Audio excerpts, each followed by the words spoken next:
श्रीराम राम रामेति श्रीराम राम रामेति रमे रामे मनोरमे रमे रामे मनोरमे सहस्रनाम तत्तुल्यं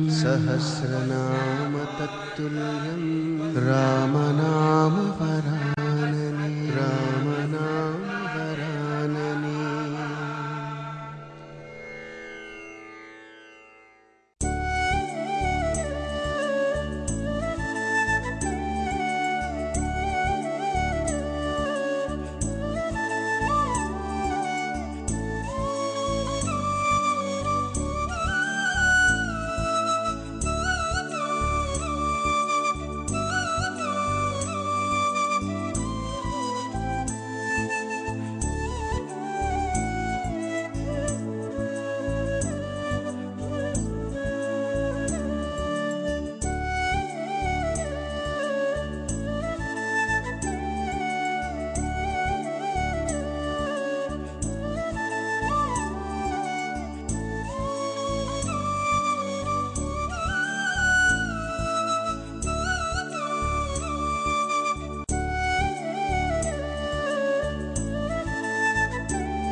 యుగ యుగాల ఈ ప్రపంచ చరిత్రలో ఇది ఏ రచయిత రచించిన కథ కాదు, కల్పితం అంతకన్నా కాదు.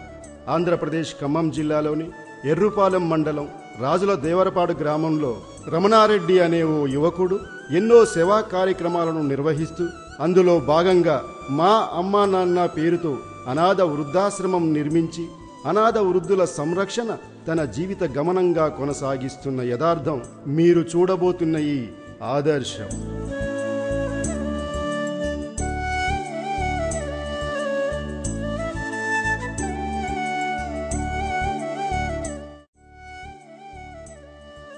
రామన్నపాలెంలో తన తాతయ్య ఇంటి దగ్గర ఉండి చదువుకుంటున్న రమణారెడ్డికి 7వ తరగతి చదివే రోజుల్లో వాళ్ళ స్కూల్ దగ్గరలో ఉన్న ఓ చిన్న డేరా లాంటి గుడిసెలో ఓ ముసలమ్మ కనిపించేది. ప్రతిరోజు ఆమెను గమనించేవాడు. ఒకరోజు ఆమె దగ్గరికి వెళ్ళి ఆమె వివరాలు కనుక్కున్నాడు. తనకు ఎవరూ లేరని, కొన్ని రోజుల క్రితం వరకు భిక్షాటన చేసి బ్రతికేదాన్నని, ప్రస్తుతం కదలలేని పరిస్థితిలో ఉన్నానని చెబుతుంది. అలా అయితే నీకు రోజూ నేను అన్నం తీసుకొచ్చి పెడతానని ఆమెతో చెప్పి అక్కడి నుండి వెళ్ళిపోతాడు. కానీ మరుసటి రోజు ఉదయం కల్లా ఆమె చనిపోతుంది. బామ్మ నిన్న కూడా నాతో మాట్లాడింది. ఆమెకి ఎవ్వరూ లేరని కూడా చెప్పింది. అవును, జరగాల్సిందంతా మేము చూసుకుంటాం, నువ్వు బడికెళ్ళు.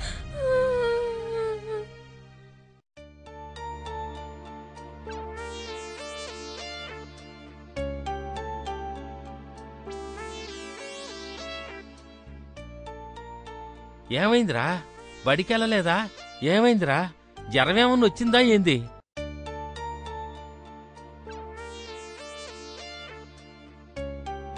లేదు తాతయ్య, మా స్కూల్ పక్కన గుడిసెలో ఒక ముసలమ్మ ఉండేది. పాప మా ముసలమ్మ చనిపోయింది తాతయ్య. అందుకే నాకు స్కూల్కి వెళ్ళాలనిపించలేదు. ఆ ముసలమ్మ చనిపోతే నీకేమైందిరా? లేదు తాత, నాకు చాలా బాధగా ఉంది. అది పాప మా బామ్మకు ఎవరూ లేరని నాతో చెప్పింది. అలాంటి వాళ్ళు ఈ భూమి మీద చాలా మంది ఉండారా. అలా ఎందుకు అవుతున్నాయి తాతయ్య? నీడనిచ్చిన చెట్టునే నరికేసే పాపిష్టి రోగం జనాల్లో అంటువ్యాధిలా పేరుకుపోయిందిరా. అందుకని అదే చాలా మంది తమను పెంచి పెద్ద చేసిన తల్లిదండ్రుల్ని వాళ్ల స్వార్థం కోసం వదిలించుకుంటున్నారు. వాళ్లను అనాథలను చేసి ఇలా దిక్కులేని సావుకి కారణమవుతున్నారు. అయితే అలాంటి వాళ్ళందర్నీ నేను చేరదీస్తాను తాతయ్య. వాళ్ల కోసం ఓ మంచి ఇల్లు కట్టిస్తా. వాళ్లకే లోటు రాకుండా నా సొంత అమ్మా నాన్నల్లా చూసుకుంటా. మా నాయనే, అప్పుడే నీకెంత మంచి ఆలోచనరా. సరే, కొంచెం పెద్దయ్యాక అలాగే చేద్దుగాని ఎల్లి పడుకోపో, కొద్దిగా అలసట తగ్గిద్ది. అలాగే తాత. ఎల్లు. అలా చిన్నతనంలోనే అనాథ వృద్ధులకు ఆశ్రయం కల్పించాలని నిర్ణయం తీసుకున్న రమణారెడ్డి పెరిగి పెద్దవాడయ్యి నిజాయితీపరుడైన ఆర్ఎంపీ డాక్టర్గా స్థిరపడ్డాడు. ఓ ఇంటివాడయ్యి అన్యోన్యమైన దాంపత్యం గడుపుతూ 2 పిల్లలకు తండ్రి అయ్యాడు. ఆదర్శవంతమైన వ్యక్తిగా గుర్తింపు పొంది చుట్టుపక్కల ఊర్లలో అందరికీ ఆప్తుడు అయ్యాడు. తన జీవిత లక్ష్యమైన అనాథ వృద్ధాశ్రమాన్ని నిర్మించడానికి రూపాయి కూడబెట్టి కొంత డబ్బును పోగు చేశాడు.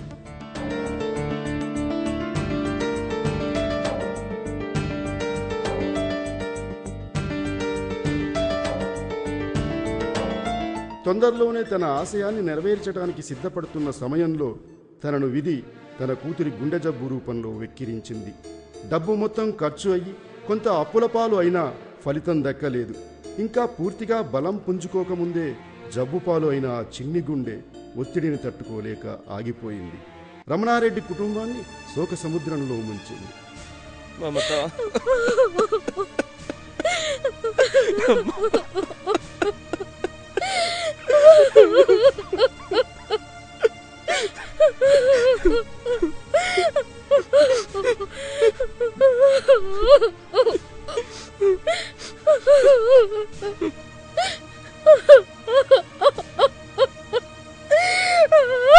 రమణారెడ్డి గారు, మీ పాప ఎలా చనిపోయింది? గుండె జబ్బు వల్ల చనిపోయింది.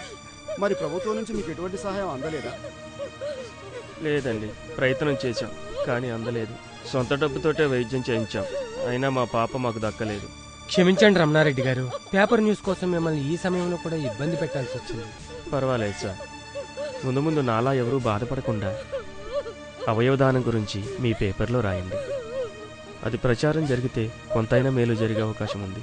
నేను కూడా నా మరణానంతరం తర్వాత నా అవయవాలని దానం చేస్తాను.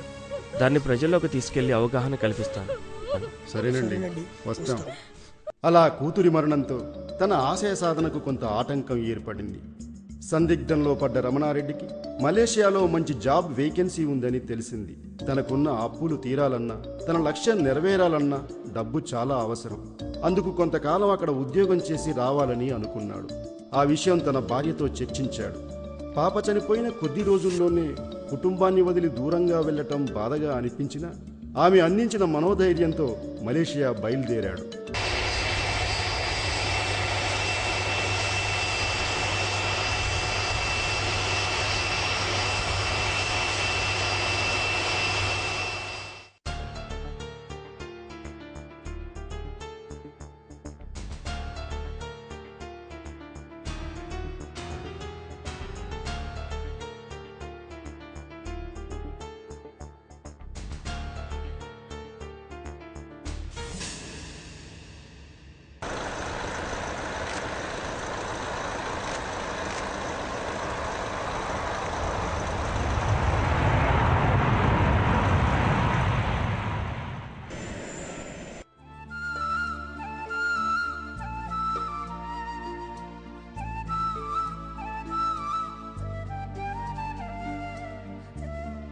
ఏంటండి, ఇంకా సంవత్సరం కూడా పూర్తి కాకుండానే వచ్చేశారు? ఏమైంది?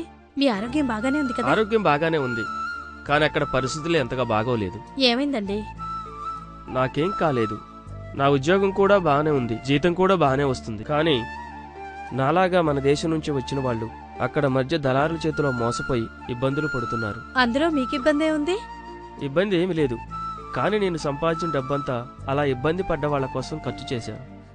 కొందరికి ఆశ్రయం కల్పించాను, ఇమ్మడలేకపోయిన వారిని మన డబ్బుతో ఇండియా పంపించాను. మరి ఇంకా కొంతకాలం అక్కడే ఉండలేకపోయారా? ఉండాలనుకున్నాను, కానీ అలాంటి వాళ్లంతా నన్ను ఆశ్రయం కోరటం, సంపాదించిందంతా ఖర్చయిపోవటం మామూలైపోయింది. నేను కూడా వాళ్లను కాదనలేకపోయాను. వాళ్ళంతా యువకులు, ఎలాగలా నెట్టుకు రాగలరు.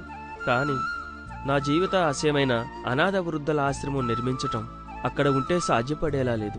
అందుకే వచ్చేశాను. అక్కడ సంపాదించిందంతా అక్కడే ఖర్చు చేశానంటున్నారు. మరి మీ ఆశయం ఎలా నెరవేరుస్తారు? అందుకే నువ్వు సహకరిస్తే మనకున్న 2 ఎకరాల పొలం అమ్మి ఆశ్రమం కట్టిస్తా. మరి ఇంటి పోషణ, అనాథల పోషణ ఎలా చూస్తారు?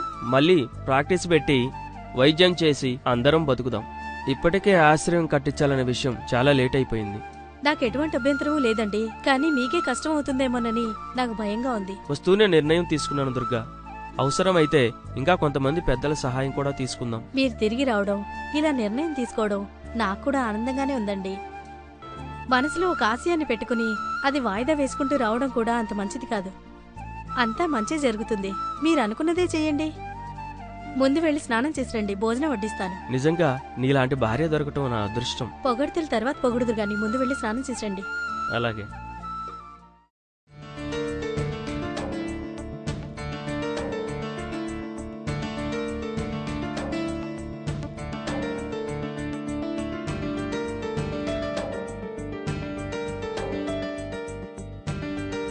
తనకు అత్యంత ఆప్తులు, గురువులాంటి వారైన రిటైర్డ్ ఎంపీడీఓ శ్రీ మాధవరపు నాగేశ్వరరావు గారిని కలిశాడు రమణారెడ్డి. అంకుల్ బాగున్నారా? బాగున్నానమ్మా.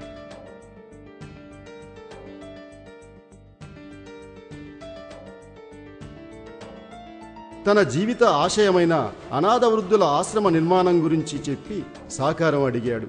అందుకు నాగేశ్వరరావు గారు అతన్ని అభినందించి ఎమ్మెల్యే గారితో మాట్లాడి స్థలం మంజూరు చేయించుకుందామని, ఒక మంచి పేరు కూడా నిర్ణయించి సొసైటీ రిజిస్ట్రేషన్ చేపిద్దామని, అందులో ఇంకా కొందరు మిత్రుల సహకారం కూడా తీసుకుందామని సలహా ఇచ్చారు.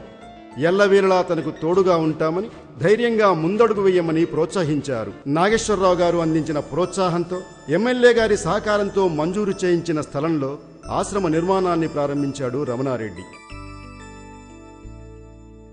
రమణారెడ్డి గారు, ఇక నుంచి మీకంతా మంచే జరుగుతుంది. ఊళ్ళో ఏ సమస్యలున్నా నాతో చెప్పండి. మీకు ఏ ఇబ్బంది రాకుండా నేను చూసుకుంటాను.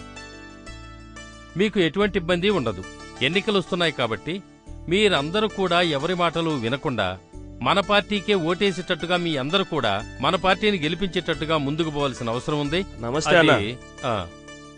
బాగున్నారా? నమస్తే. బాగున్నా రమణారెడ్డి. నేనే వచ్చి నిన్ను కలుద్దాం అనుకుంటున్నా. కబురు పెడితే నేనే వచ్చి కలిసేవాడిని కదన్నా. లేదు రమణారెడ్డి, నీలాంటి మంచి మనుషుల్ని స్వయంగా వచ్చి కలిస్తేనే గౌరవంగా ఉంటుంది. ఆశ్రమం విషయం చెప్పడానికే నేను మీ దగ్గరకు వద్దాం అనుకుంటున్నా. కాకపోతే పనుల వల్ల కొంచెం ఆలస్యమైంది. ఈ లోపులోనే మీరిలా కనిపించారు. పర్వాలేదు రమణారెడ్డి, నీ పనిలో నువ్వుండు. నువ్వు నా సొంత తమ్ముళ్ళలాంటివాడివి. నీకే సహాయం కావాలన్నా నన్ను అడుగు. నా పూర్తి సహకారం నీకుంటుంది. మీ అభిమానానికి కృతజ్ఞునన్నా. తొందరలోనే ఆశ్రమం ప్రారంభం ఉంది, మీరు తప్పకుండా రావాలి. తప్పకుండా వస్తాను. ఏమండి, వస్తానండి. నమస్తే. నిర్మాణం పూర్తి అవ్వడంతో ఆశ్రమం ప్రారంభోత్సవం గురించి చుట్టుపక్కల ఊర్లలో అందరికీ తెలియజేశారు రమణారెడ్డి మరియు అతనికి సహకారం అందించిన పెద్దలు.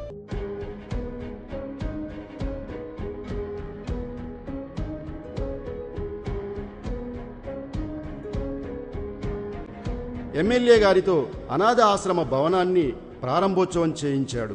ఆయన ఆశీర్వాదం కూడా తీసుకున్నాడు. ఆ ప్రారంభోత్సవానికి విచ్చేసిన కొందరు పెద్దల మన్ననలు కూడా పొందాడు. మేం ప్రెస్ క్లబ్ నుంచి వచ్చామండి. రండి సార్.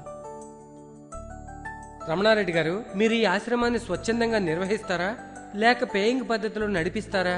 అటువంటిదేమీ లేదండి. ఈ పల్లెటూరులో అనాథ వృద్ధుల కోసం ఆశ్రమం నిర్మించింది నా చుట్టూ ఉన్న కొందరినైనా ఆదుకోవాలనే ఉద్దేశంతో. అది నా చిన్ననాటి నుండి నాతో పాటు పెరిగిన నా ఆశయం. ఆదరణ కోల్పోయి నన్ను ఆశ్రయించిన వాళ్లకు వసతి, వైద్యం పూర్తి ఉచితంగా అందిస్తాను. నేను సంపాదించిందంతా వాళ్ల కోసమే ఖర్చు చేస్తా. నాకింకా కొంతమంది పెద్దల సహకారం కూడా అండగా ఉంది. మీరు ఈ ఆశ్రమానికి మా అమ్మా నాన్న వృద్ధాశ్రమం అని పేరు పెట్టడానికి గల కారణమేమిటి? అనాథ వృద్ధులను నా సొంత అమ్మా నాన్నలాగా చూసుకుంటాను. వాళ్లకు నా పూర్తి ప్రేమ, ఆప్యాయత పంచుతా. ఇక్కడికి ఆశ్రయం కోసం వచ్చేవాళ్లు పూర్తి నమ్మకంతో వచ్చి వాళ్లు నన్ను తమ కొడుకులా భావించాలని, అందుకే ఆ పేరు పెట్టాను. ఎవరైనా ముందుకొచ్చి ఆర్థిక సహాయం చేస్తే తీసుకుంటారా? తప్పకుండా సార్. ఇంతవరకు మేము ఎవరినీ ఆర్థికంగా ఆశించింది లేదు. దాతలెవరైనా సహాయం చేస్తే ఆ సహాయాన్ని స్వీకరిస్తాం. భవిష్యత్తులో అనాథ బాలబాలికల కోసం ఇంకొక ఆశ్రమం కట్టాలనే ఆలోచన కూడా ఉంది.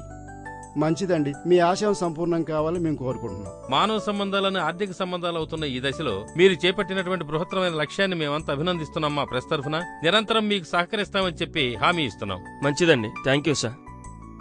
దాదాపు అన్ని పత్రికలు రమణారెడ్డి చేస్తున్న సేవలను ప్రశంసిస్తూ అవయవ దానకర్ణుడు, అనాథలకు ఆత్మబంధువు అని ప్రచురించాయి. ఇక ఆ రోజు నుండి ఆదరణ కోల్పోయిన ఎంతో మంది వృద్ధులకు, మతిస్థిమితం లేని వాళ్లకు సైతం తను కేర్ ఆఫ్ అడ్రస్ అయ్యాడు. హలో, అలాగేనండి, తప్పకుండా తీసుకురండి.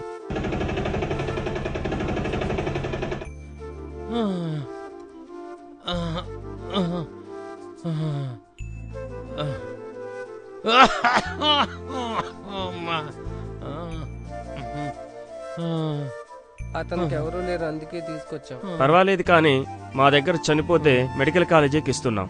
కొందరిని అవయవదానం కోసం ఇస్తున్నాం. ఎవరూ లేరని చెప్పంగా, ఏదైనా జరిగితే ఈ నెంబర్కు ఫోన్ చేయండి. సరే, మంచిదండి. ఏంటత్తా అంతనసా? ఎన్నిసార్లు చెప్పినా అర్థం కాదా? వంట ఇంకా అవలేదు. అవగానే పెడతాలే. పొద్దెక్కి చాలాసేపు అయింది, ఆకలిగా ఉంది. ఓ పక్క చేస్తూనే ఉన్నాను కదా. వెనకటికి ఎవరో అన్నం ఉడికిందాకా ఆగారంట కానీ చల్లారేదాకా ఆగలేకపోయారంట. అలా ఉంది నీ కథ. నీకు భారమైతే చెప్పమ్మా, నేను రమణారెడ్డి దగ్గరికి వెళ్ళిపోతా. భోజనం పెడతాడు, రోగం వస్తే వైద్యం చేయిస్తాడు. నీకు నీ మొగుడికి ఖర్చేం ఉండదు. అలా చెయ్యొద్దులే అమ్మా. అలా చేస్తే నీ కొడుకు పరువు నా పరువు గంగలో కలిసినట్టే. కొద్దిగా ఓపిక పట్టు, భోజనం వడ్డిస్తా. అలాగేలేమ్మా.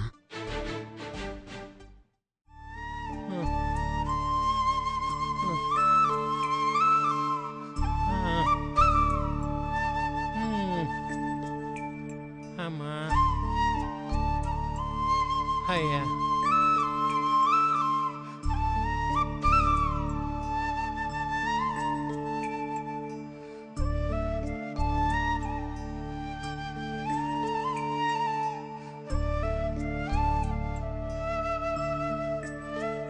రెడ్డి గారు, ఏంటి పరిస్థితి?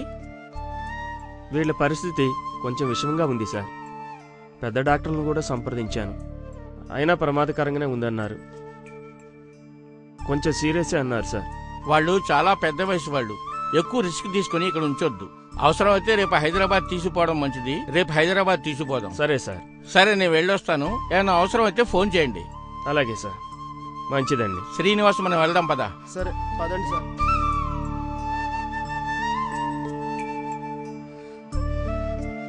అన్న ముసలాయన చనిపోయాడు, రా అన్న వెళ్దాం.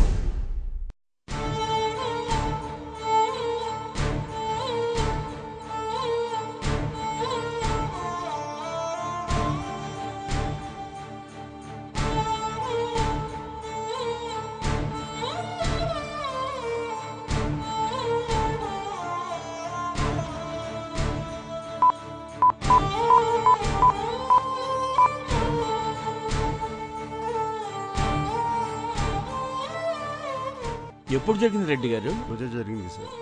హలో హలో సార్, చెప్పండి. నేను ఆశ్రమం నుండండి. మీరు పంపించిన పెద్ద ఆయన చనిపోయారు సార్. బాడీని మెడికల్ కాలేజీకి ఇవ్వాలనుకుంటున్నాం. మెడికల్ కాలేజీకి ఇవ్వడానికి మీరెవరు? మేము వచ్చి తీసుకువెళ్తాం, ఆగండి. అతను మన దగ్గరకు వచ్చినప్పుడే కండిషన్ ఏం బాగలేదు సార్. తీసుకొచ్చిన వాళ్ళేమో అతనికి ఎవరూ లేరని చెప్పారు.